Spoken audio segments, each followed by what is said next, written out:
और सर्वप्रथम आर्मस्ट्रांग महोदय ने ये बता दिया था कि जहां विद्युत है वहां चुंबक है।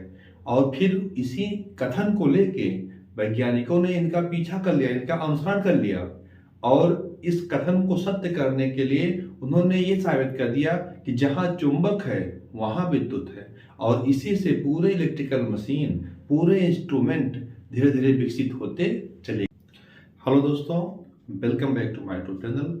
दोस्तों, आज का मुख्य टॉपिक चुंबक है। जी हाँ दोस्तों, जिस तरीके से बेसिक विद्युत को समझना जरूरी है, वैसे ठीक ही पूरे इलेक्ट्रिशियन थ्योरी में हमें चुंबक को बेसिकली समझना है। क्योंकि अगर चुंबक बेसिकली समझ में आ गया तो हमारे पास चुंबक से ही संबंधित सब कुछ है। चुंबक से ही संबंधित हमारी पूरी इलेक्ट्रिकल मशीन है, चुंबक से ही संबंधित हमारे पूरे इंस्ट्रूमेंट हैं। और सर्वप्रथम आर्मस्ट्रांग महोदय ने ये बता दिया था कि जहां विद्युत है वहां चुंबक है। और फिर इसी कथन को लेके वैज्ञानिकों ने इनका पीछा कर लिया, इनका अनुसरण कर लिया और इस कथन को सत्य करने के लिए उन्होंने ये साबित कर दिया कि जहां चुंबक है वहां विद्युत है। और इसी से पूरे इलेक्ट्रिकल मशीन, पूरे इंस्ट्रूमेंट धीरे धीरे विकसित होते चले गए। जी हाँ दोस्तों, देखिए, चुंबक को पहले समझना है, चुंबक के मूलभूत बातों को समझ लेना है, जिससे हम अपने पूरे इलेक्ट्रिकल मशीन, पूरे इलेक्ट्रिशियन थ्योरी को अच्छे से समझ सकें। जी हाँ दोस्तों, तो इसलिए पहले हम आपको चुंबक की क्लासें करा रहे हैं, इसके बाद इलेक्ट्रिकल मशीन क्लास चलेगी। तो चुंबक क्या है? देखिए, चुंबक एक ऐसा पदार्थ है, एक ऐसा टुकड़ा या एक ऐसा पदार्थ जो किसी चुंबकित पदार्थ को अपनी तरफ आकर्षित कर सके या आकर्षित करने का प्रयास करे। दूसरी परिभाषा में बताएं कि चुंबक एक ऐसा पदार्थ जो लोहे के छोटे छोटे टुकड़ों को आकर्षित करता है या आकर्षित करने का प्रयास करता है। अगर लोहे का टुकड़ा बड़ा है, चुंबक छोटा है, तो यह प्रयास करेगा, स्वयं चला जाएगा। और अगर चुंबक बड़ा है, लोहे का टुकड़ा छोटा है, तो उसको ये खींच लेगा। इसीलिए कहा जाता है आकर्षित करता है या आकर्षित करने का प्रयास करता है। अच्छा, फिर आती है बात, चुंबक कितने प्रकार के होते हैं? तो चुंबक दो प्रकार के होते हैं। एक ऐसा चुंबक जिसे प्रकृति हमें स्वयं देती है। जब हम धरती की खुदाई कर रहे होते हैं, कोयला निकाल रहे होते हैं खादानों में, तो वहां पे हमें चुंबक मिलता है, तो उसको हम प्राकृतिक चुंबक कह देते हैं। जो धरती से चुंबक मिलते हैं वे संतृप्त होते हैं, यानी कि वो भूखे नहीं होते हैं। उन्हें हम उनकी ना तो क्षमता को बढ़ा सकते हैं ना घटा सकते हैं, वे संतृप्त अवस्था में होते हैं। अच्छा, जो कृत्रिम चुंबक होते हैं, जिन्हें हम आर्टिफिशियल चुंबक बोलते हैं, ये चुंबक जो होते हैं असंतृप्त होते हैं, ये भूखे होते हैं। इन्हें हम अपनी क्षमता के अनुसार घटा सकते हैं अथवा क्षमता के अनुसार बढ़ा सकते हैं, और इनका आवश्यकता के अनुसार हम इनका विभिन्न आकार देते हैं। तो इस प्रकार से ये दो चुंबक होते हैं। फिर आता है चुंबक बनाने की विधियां। तो देखिए, कृत्रिम चुंबक को ही बनाना है तो इसकी कई विधियां हैं, और जो सबसे मजबूत चुंबक बनता है वो होता है विद्युत चुंबक। यानी कि विद्युत के द्वारा जो चुंबक बनते हैं वे सबसे ज्यादा मजबूत और टिकाऊ होते हैं। तो विद्युत चुंबक क्या होता है? देखिए, तीसरी हेडिंग हमारी क्या है? विद्युत चुंबक। तो विद्युत चुंबक का मतलब क्या है? इसके दो शब्दों को देखिए, एक हो गया विद्युत, दूसरा हो गया चुंबक। यानी कि विद्युत की सहायता से चुंबक और चुंबक की सहायता से विद्युत, ऐसे करना है। कहने का मतलब क्या हुआ कि जब हम एक नर्म लोहे, खोखले लोहे को लेते हैं और उसके पास क्या करते हैं, हम कॉपर के तार, इनामेल्ड तारों को ऐसे लपेट देते हैं, ऐसे लपेट देते हैं, और इन इनामेल्ड तारों में धारा प्रवाहित करते हैं। तो ये धारा जब प्रवाहित होती है तो ये जब यहाँ पे कॉइल बनता है, तो ये कॉइल के आसपास यहाँ पे क्या होता है? चुंबकीय क्षेत्र बनता है। और ये चुंबकीय क्षेत्र क्या करता है? इस नर्म लोहे को चुंबकित करना शुरू करता है। ऐसे कोई चीज ये है और कोई चीज धक्का दे दे के ऐसे चुंबकित करना शुरू कर देता है। अच्छा, चुंबकित करते करते ये कुछ समय में क्या करता है? नर्म लोहे को चुंबकित कर देता है। तो इस हिसाब से यहाँ पे ये पूरा क्षेत्र जो होता है ये चुंबकीय क्षेत्र बन जाता है। अच्छा, इसमें सावधानी क्या है कि ये चुंबकीय क्षेत्र तभी तक संभव है जब तक धारा चलती रहेगी। जैसे धारा का चलना बंद हुआ, जैसे विद्युत का प्रवाह होना बंद हुआ, जैसे विद्युत बंद वैसे चुंबक बंद। दोनों साथ में है ना, दोनों एक दूसरे के योजक हैं। तो जैसे यहाँ पे विद्युत बंद हो जाएगी, वैसे ही कुछ समय बाद यहाँ पे चुंबक भी बंद हो जाएगा और यहाँ पे अवशिष्ट चुंबकत्व कुछ बचा रहेगा, क्योंकि वो नरम लोहे में संचित हो जाएगा। अच्छा, फिर आता है चुंबकीय ध्रुव। देखिए यहाँ पे चुंबक बनाया गया है, अब इसमें ध्रुव क्या समझेंगे, पोल समझेंगे। देखिए तो चुंबक के अंदर दो पोल होते हैं, तो सबसे पहले हम पोल समझें फिर दो को समझेंगे। देखिए पोल, चुंबकीय ध्रुव किसे कहेंगे, चुंबकीय पोल किसे कहेंगे। तो चुंबक के जिस बिंदु पर चुंबकीय बल रेखाओं का आगमन हो या चुंबकीय बल रेखाएं निकलें, कहने का मतलब क्या हुआ कि चुंबक के जिस बिंदु से चुंबकीय बल रेखाएं निकलती हैं, चुंबकीय बल रेखाएं निकलती हैं, देखिए यहाँ पे चुंबकीय बल रेखाएं निकल रही हैं, चुंबक के जिस बिंदु से चुंबकीय बल रेखाएं निकलती हैं और चुंबक के जिस बिंदु पर चुंबकीय बल रेखाएं पहुंचती हैं, देखिए यहाँ से निकल रही हैं चुंबकीय बल रेखाएं, ये सब निकल रही हैं और ये सब पहुंच रही हैं, तो उस बिंदु को चुंबकीय ध्रुव कहेंगे। दूसरी भाषा में अगर कहना चाहें तो हम ये कह सकते हैं कि चुंबक के जिस बिंदु पर चुंबकीय बल रेखाओं की सघनता होती है, देखिए सघनता यही तो होगी, जहां से निकलेंगे सघनता वहां होगी, या तो जहां पहुंचेंगे सघनता वहां होगी। तो चुंबक के जिस बिंदु पर सघनता होती है, चुंबकीय बल रेखाओं की अधिकता होती है, उस बिंदु को हम पोल कहते हैं। अच्छा, फिर चुंबक में दो प्रकार के पोल होते हैं, एक पोल होता है उत्तरी ध्रुव, एक पोल होता है दक्षिणी ध्रुव। ऐसे पृथ्वी में भी है उत्तरी ध्रुव दक्षिणी ध्रुव, हम में भी है उत्तरी ध्रुव दक्षिणी ध्रुव, वैसे यहाँ पे भी दो पोल हैं, एक पोल उत्तरी ध्रुव, दूसरा पोल दक्षिणी ध्रुव।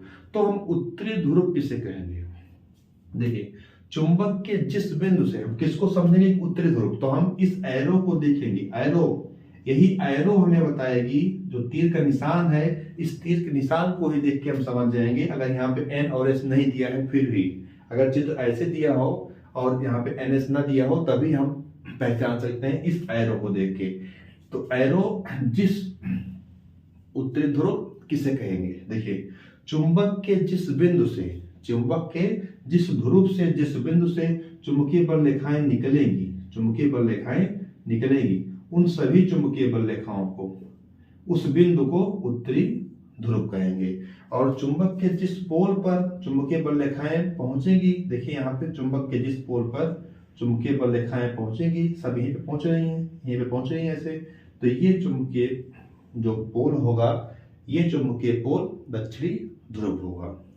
तो चुंबकीय क्षेत्र, देखिए सब चीज का एक क्षेत्र होता है, जैसे एक पुलिस स्टेशन होता है उसका एक क्षेत्र होता है, एक जिला होता है उसका एक क्षेत्र होता है, वैसे ही यहाँ पे चुंबक का भी अपना एक दायरा है, चुंबक का भी अपना एक दायरा है कि वो कितनी क्षमता का चुंबक है और कितनी दूर तक के वस्तुओं को आकर्षित करता है या आकर्षित करने का प्रयास कर सकता है, उसी को हम चुंबकीय क्षेत्र कहते हैं। कहने का मतलब क्या हुआ कि चुंबक के ध्रुव से जो चुंबकीय बल रेखाएं निकल रही हैं, यानी कि वह क्षेत्र जहां तक हम चुंबकीय बल रेखाओं का अध्ययन करते हैं, जहां तक हम चुंबकीय बल रेखाओं का अनुभव करते हैं, उसे हम चुंबकीय क्षेत्र कहेंगे। यानी कि चुंबक के चारों तरफ का वह क्षेत्र जहां तक हम चुंबक के प्रभावों का अनुभव करें। अगर चुंबक यहाँ रखा है और यहाँ पे कोई सिक्का रख के इसको आकर्षित करने का प्रयास ऐसे कर रहा है, तो हम कहेंगे कि ये क्षेत्र जो है चुंबकीय क्षेत्र है, यहाँ तक का चुंबकीय क्षेत्र है।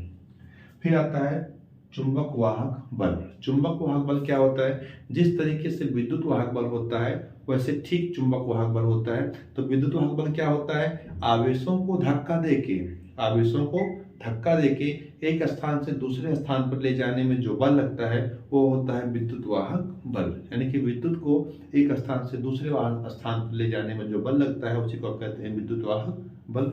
ठीक वैसे ही चुंबक वाहक बल होता है। तो चुंबक वाहक बल क्या होता है कि चुंबक के नॉर्थ पोल से निकलने वाले चुंबकीय बल रेखाओं को धक्के के माध्यम से, यानी कि बल लगाकर चुंबक के साउथ पोल पर, यानी कि चुंबक के साउथ पोल पर ले जाने में जो बल लगता है, ले जाने में जो किया गया कार्य होता है, वो सब कहाँ आता है, चुंबक वाहक बल, चुंबक वाहक बल में आता है। अच्छा, चुंबक वाहक बल ठीक इलेक्ट्रिकल सर्किट के विद्युत वाहक बल के जैसा है। विद्युत वाहक बल EMF के जैसा है, MMF इस जैसा है, दोनों एक जैसे हैं। अच्छा, फिर आता है चुंबकीय फ्लक्स। चुंबकीय फ्लक्स क्या होता है, देखिए फ्लक्स, चुंबकीय फ्लक्स कहने का मतलब क्या हुआ, चुंबकीय बल रेखाओं के कुल समूह को, चुंबकीय बल रेखाओं के पुंज को, एक ऐसे कोई चीज अकेला जाएगा तो उसे हम चुंबकीय बल रेखा कहेंगे, यही कोई समूह में जाएगा तो उसे हम भीड़ कहते हैं। तो वैसे ही यहाँ पे जब चुंबकीय बल रेखाएं एक साथ पुंज में चलती हैं, यानी कि अनेकों चुंबकीय बल रेखाएं एक साथ चलती हैं, तो ऐसे चुंबकीय बल रेखाओं को हम चुंबकीय फ्लक्स कहते हैं। यानी कि चुंबकीय बल रेखाओं के पुंज या समूह को चुंबकीय फ्लक्स कहा जाता है। तो इसका मात्रक जो होता है वो वेबर होता है। अच्छा, प्रतीक क्या होता है? फाई। इसका प्रतीक फाई होता है और इसका मात्रक वेबर होता है। फिर आता है चुंबकीय फ्लक्स घनत्व। देखिए, चुंबकीय फ्लक्स जो चीज अभी हम पढ़े हैं वही चीज यहाँ तक है, सिर्फ यहाँ पे घनत्व लग गया। देखिए इतना ही अंतर है, यहाँ पे घनत्व लग गया, बाकी ये चीज वही है। तो यहाँ चुंबकीय फ्लक्स का मात्रक तो वही फाई है, फाई ही रहेगा। अब घनत्व आ गया तो घनत्व बराबर होता है द्रव्यमान बटे आयतन। घनत्व बराबर होता है द्रव्यमान बटे आयतन। कहने का मतलब क्या हुआ कि जब चुंबकीय बल रेखाओं की बात एक क्षेत्र के लिए की जाएगी तब वो चुंबकीय फ्लक्स घनत्व हो जाएगा। जब वहां पे क्षेत्र नहीं लगा रहेगा तब वो चुंबकीय फ्लक्स होगा। तो जैसे ही चुंबकीय फ्लक्स घनत्व लगेगा तो चुंबकीय फ्लक्स घनत्व का मात्रक हो जाएगा वेबर और इसका प्रतीक हो जाएगा बी। तो बी बराबर हो जाएगा चुंबकीय फ्लक्स फाई बटे उसका क्षेत्रफल यानी कि ए। तो ये हो जाएगा बी बराबर फाई बटे ए। तो इसका मात्रक जब निकालेंगे तो अभी फाई का मात्रक क्या निकाले थे? फाई का मात्रक था वेबर और क्षेत्रफल एरिया, तो एरिया का मात्रक होता है मीटर स्क्वायर। तो चुंबकीय फ्लक्स घनत्व का मात्रक क्या हो जाएगा? वेबर प्रति मीटर स्क्वायर। इस तरीके से चुंबकीय फ्लक्स घनत्व हो जाएगा। तो चुंबक हो गया, चुंबक के प्रकार हो गए, चुंबकीय ध्रुव हो गया, चुंबकीय बल रेखाएं, चुंबकीय क्षेत्र, चुंबक वाहक बल, चुंबकीय फ्लक्स। अच्छा, अब इसमें आता है रिलक्टेंस।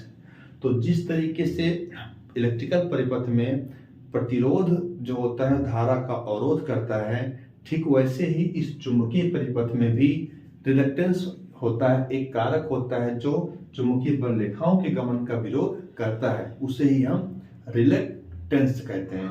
अच्छा, इलेक्ट्रिकल परिपथ और चुंबकीय परिपथ दोनों एक जैसे हैं, दोनों का कार्य व्यवहार एक जैसा है। ये मेरी अगली क्लास में